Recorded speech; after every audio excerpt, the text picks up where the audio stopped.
तो मेष लगन वालों के लिए हम शनि, केतु और चंद्र के कंजक्शन को लगातार डिस्कस कर रहे हैं। अब तक हमने पहले भाव के लिए चर्चा की है पिछले वीडियो में, तो इस वीडियो में अब दूसरे भाव के लिए विचार करने वाले हैं। दूसरे भाव में कुछ इस तरीके से आपके लगन चार्ट में आपको दिखेगा शनि, केतु और चंद्र का कंजक्शन, जहाँ पे 2 नंबर यानी वृषभ राशि में ये होगा। देखिए यहाँ पे शनि केतु का जो कंजक्शन है चंद्रमा के साथ, तो निश्चित तौर पे ऐसा कंजक्शन बहुत ही ज़्यादा बड़ा एक कार्मिक रिलेशन दिखाता है, जहाँ पर जातक अपनी फैमिली के प्रति शुरुआत में बहुत ज़्यादा डेडिकेटेड होता है, बट उसके बावजूद भी वो अपनी फैमिली की या तो रिक्वायरमेंट को पूरा नहीं कर पाता, या तो वो कहीं ना कहीं फैमिली से डिटेच होने की भी कोशिश करने लगता है। ऐसा जातक वास्तव में अपने आप से बहुत ज़्यादा कंफ्यूज हो जाता है, वो बहुत ज़्यादा अच्छे से निर्णय भी नहीं ले पाता। चंद्रमा यहाँ कहीं न कहीं आपके इमोशंस को कहीं न कहीं बहुत ज़्यादा दिखाने का कार्य करेंगे, जब वो शनि और चंद्र के साथ होंगे। तो आपको अपने जो इमोशनल स्थिति है, उस पर बहुत ज़्यादा काम करना होगा। फैमिली रिश्तों को लेके आपको बहुत ज़्यादा प्रैक्टिकल होने की आवश्यकता होगी। ऐसा जातक वास्तव में मेंटली या इमोशनली अपने आप से बहुत ज़्यादा विरक्ति महसूस कर सकते हैं। जातक अपना जो भी फैसला लेगा, जिस प्रकार से भी वो सोच विचार करेगा, उसका डायरेक्शन जो होगा सही नहीं होगा। अब यहाँ अगर शुक्र बहुत मजबूत है आपके चार्ट में, तभी आपको कुछ यहाँ सहायता मिल सकती है, और फिर अगर शुक्र का दृष्टि भी यहाँ हो, तभी आपको कुछ ज़्यादा लाभ मिल सकता है। देखिए वैसे यहाँ जो केतु हैं, उनके साथ शनि मिलके वैराग्य युति बना रहे हैं, और जो केतु और चंद्र का जो कंजक्शन बन रहा है, ये कहीं ना कहीं ग्रहण दोष का यहाँ निर्माण हो रहा है। दूसरी तरफ शनि चंद्रमा के साथ मिलके यहाँ विष दोष का भी निर्माण कर रहे हैं। तो जातक के फैमिली रिलेशंस उतने अच्छे नहीं होते, जातक अपनी सेविंग नहीं कर पाता, उसको पैसा सेव करने में बहुत ही ज़्यादा अनुशासन लाना पड़ेगा या बहुत ही ज़्यादा मेहनत करनी पड़ेगी। वैसे अगर देखा जाए तो शनि आपके चार्ट में क्योंकि 10वें और 11वें घर के लॉर्ड बनते हैं, बट हम नॉर्मली तो यही मानते हैं कि कोई भी चार्ट में अगर 10वें घर का स्वामी या 11वें घर का स्वामी अगर सेकंड हाउस में बैठे, तो वो एक अच्छा धनयोग क्रिएट कर सकता है। लेकिन यहाँ पर जो कंडीशन है वो बहुत ज़्यादा डिफरेंट है, क्योंकि केतु यहाँ आ गए। केतु के आने से शनि का जो प्रभाव है, शनि के जो गुण है, वो भी केतु अपने में समाहित कर रहे हैं, और चंद्रमा की क्वालिटीज को भी। चंद्रमा आपके चार्ट में 4th हाउस के लॉर्ड हैं, तो अब आपको 4th हाउस से डील करना भी उतना ज़्यादा आसान नहीं होगा, या 4th हाउस रिलेटेड जो भी आप अपने फैसले लेंगे, उनमें भी बहुत ज़्यादा स्थिरता नहीं होगी। ऐसा जातक वास्तव में बहुत ज़्यादा कन्फ्यूजन की वजह से वो किसी एक फैसले पर टिका हुआ नहीं रह पाता, और अपना कोई भी पर्टिकुलर फैसला लेते हुए वो बहुत ज़्यादा देरी कर सकता है। ऐसे में आपको जो फैमिली के साथ डिटैचमेंट है वो महसूस हो सकती है। जब भी आपका एक समय बाद जब केतु एक्टिवेट होगा, तो आप अपना सारा जो धन है, संपत्ति वगैरह है, उससे आप देखेंगे कि आपका मोह उठ गया, और आपका कहीं न कहीं फैमिली के साथ रहने का मन नहीं कर रहा। बहुत ज़्यादा एकांत में आप समय बिताना चाहते हैं, आप खुद को थोड़ा ज़्यादा समय देना चाहते हैं।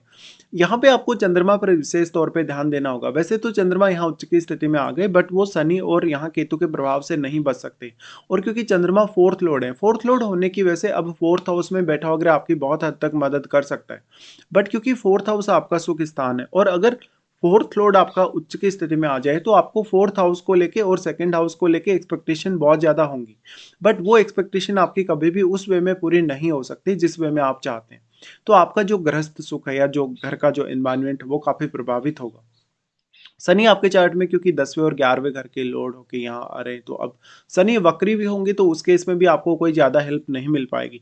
अब सिर्फ आपको तभी ज़्यादा फायदा मिल सकता है जब या तो बृहस्पति जैसे ग्रह की दृष्टि यहाँ पड़ रही हो, या तो फिर आपका शुक्र बहुत ही मजबूत स्थिति में है।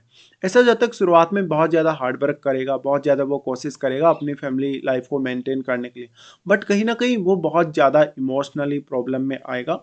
जातक बहुत ज़्यादा चिंता से ग्रस्त हो जाएगा, साथ साथ में जातक भावनात्मक रूप से अपने आप से बहुत ज़्यादा विरक्त महसूस कर सकता है। ऐसा जातक अपनी फैमिली से दूर जा सकता है, या फैमिली से बहुत ज़्यादा एकांत पसंद कर सकता है। तो वो अपनी भावनाओं को या अपने विचारों को अपने फैमिली मेंबर्स या अन्य लोगों के साथ बहुत अच्छे से शेयर नहीं कर पाएगा। इसलिए 4th हाउस रिलेटेड मामलों में आपके लिए बहुत ज़्यादा चुनौतियां होंगी, और 2nd हाउस को लेके तो आपको चुनौतियां होंगी होंगी। ऐसे में जब आप स्पेशली जब मैरिज करते हैं, मैरिज के बाद आपकी बहुत सारी रेस्पॉन्सिबिलिटीज आपके ऊपर एक साथ आ जाती हैं, तो उनको निभाना भी आपके लिए उतना ज़्यादा आसान नहीं होगा। देखिए वैसे अगर देखा जाए तो आपको जो यहाँ पर शनि और चंद्र का कंजक्शन भी है, ये भी काफ़ी ज़्यादा मानसिक तनाव या निर्णय लेने में बहुत ही ज़्यादा देरी या अकेलापन या बहुत फ्रस्ट्रेशन दे सकता है। ऐसे केस में यहाँ शनि अगर वक्री हो जाए, तो फिर केतु का प्रभाव बहुत ज़्यादा बढ़ जाएगा, और फिर ये वैराग्य वाला जो कंजक्शन है वो बन जाएगा। वैसे भी यहाँ पर जो शनि केतु का कंजक्शन है, उसको हम उतना अच्छा नहीं मान सकते हैं। तो यहाँ पे अगर देखा जाए नॉर्मली, क्योंकि अब जो शनि है वो 10वें और 11वें घर के स्वामी होने की वजह से, वैसे अगर नॉर्मली इसको चेक किया जाए तो शनि वक्री ना हो तभी ज़्यादा अच्छा है, और अगर शुक्र भी मजबूत हो तभी कुछ हद तक आप जो करना चाहते हैं अपनी लाइफ में अपने फैमिली के लिए वो कर पाएंगे। बट उसमें भी आपको पूर्ण रूप से सेटिस्फेक्शन नहीं मिल पाएगा। तो यहाँ पे ज़्यादा से ज़्यादा आपको अपने इमोशंस पे काम करना होगा, ज़्यादा से ज़्यादा अपनी भावनाओं को स्थिर रखना होगा।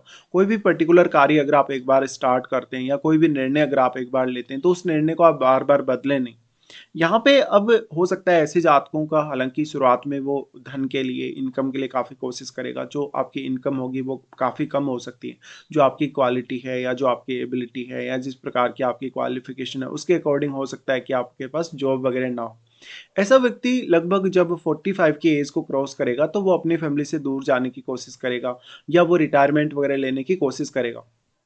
वास्तव में देखा जाए तो यहाँ पर जो स्थिति है, क्योंकि जातक को अचानक खर्चे आ गए या कोई भी प्रकार की ऐसी बड़ी रिस्पॉन्सिबिलिटी आ गई जिसके लिए खर्चा करना ही होगा, और यहाँ पर शनि आपका कार्मिक रिलेशन दिखा रहे हैं निश्चित तौर पे अपने फैमिली के साथ। इसके साथ साथ आपकी जो वाणी है वो थोड़ी क्रूर हो सकती है या स्ट्रिक्ट हो सकती है।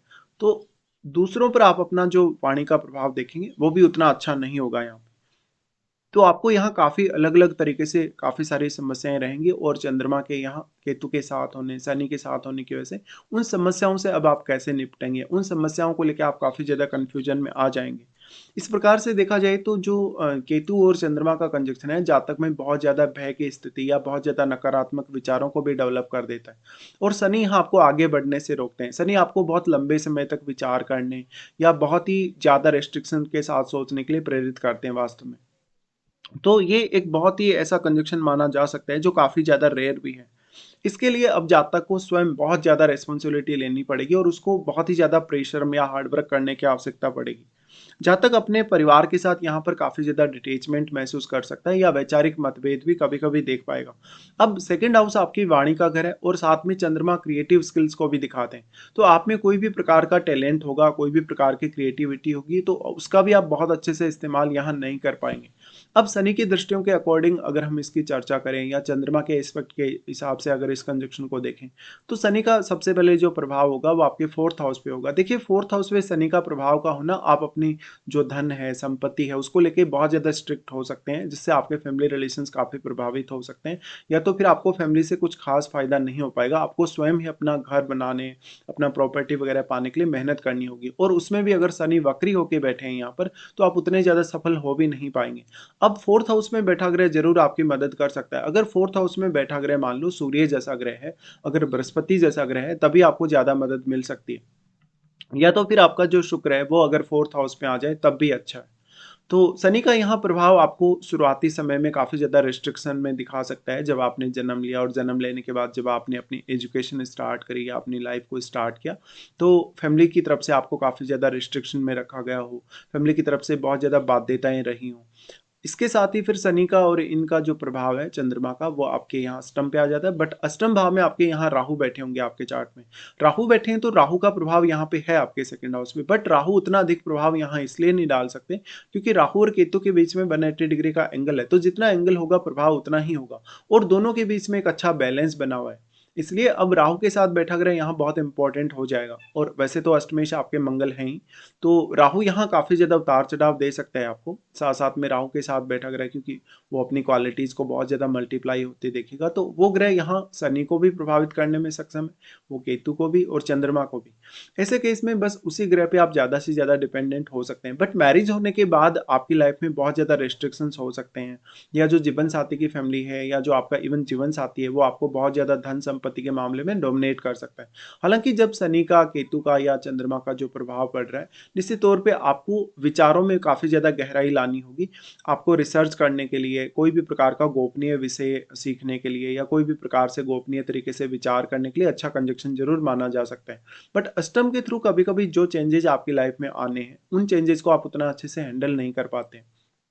उसके बाद अगर देखा जाएगा तो जो शनि का प्रभाव है वो आपके 11वें घर पे होगा। तो आपको एक्सपेक्टेशन पूरा करने में बहुत ज़्यादा दिक्कत आएगी। आप जो कुछ भी एक्सपेक्ट कर रहे हैं, हो सकता है वो सही ना हो। हो सकता है वो आपकी इच्छाओं के कभी-कभी अकॉर्डिंग ना हो या आप बार-बार अपनी अपेक्षाओं को बदल रहे हैं।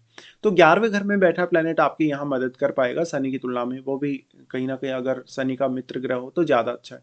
तो अगर आपके 11वें घर में शुक्र ही बैठा हो या तो फिर बुध जैसा ग्रह बैठा हो, अगर बृहस्पति जैसा ग्रह बैठा हो तब आपके लिए ज़्यादा बेहतर है। इवन अगर सूर्य भी यहाँ बैठे हों तो भी काफ़ी ज़्यादा बेटर स्थिति होगी।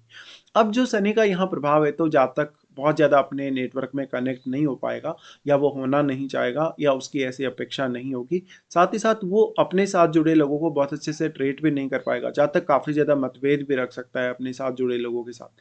तो ऐसे में आपको इनकम सोर्सेज़ डेवलप करने में काफ़ी ज़्यादा दिक्कत होगी। तो मोस्टली इस प्रकार से आपके लिए प्रभाव रहेंगे। अब जो चंद्रमा है क्योंकि आपके माताजी को रिप्रेजेंट करते हैं, तो माताजी का जो रोल होगा आपकी लाइफ में वो भी उतना ज़्यादा इम्पोर्टेंट नहीं होगा क्योंकि चंद्रमा यहाँ केतु से भी प्रभावित हो रहे हैं, शनि से भी प्रभावित हो रहे हैं। तो हो सकता है कि आपको मदर से बहुत ज़्यादा डिटैचमेंट हो, उनके साथ आपका कॉन्फ्लिक्ट्स हो या उनके साथ आपकी अंडरस्टैंडिंग प्रॉपर ना हो। इसलिए उनका योगदान भी आपकी जो फैमिली लाइफ है या लाइफ़स्टाइल है उसमें बहुत ज़्यादा नहीं हो पाएगा। तो ऐसा जातक अक्सर बहुत ज़्यादा फ्रस्ट्रेट रहेगा। अब आपको यहाँ देखना होगा कि शनि का, केतु का या चंद्रमा का आपको महादशा है या नहीं। अगर इनका महादशा होगा तो महादशा के हिसाब से आपको विचार अवश्य करना चाहिए। साथ में अगर कोई भी आपको इनमें से महादशा है तो वो कौन से एज पीरियड में आ रही है ये भी आपके लिए काफ़ी महत्वपूर्ण होगा।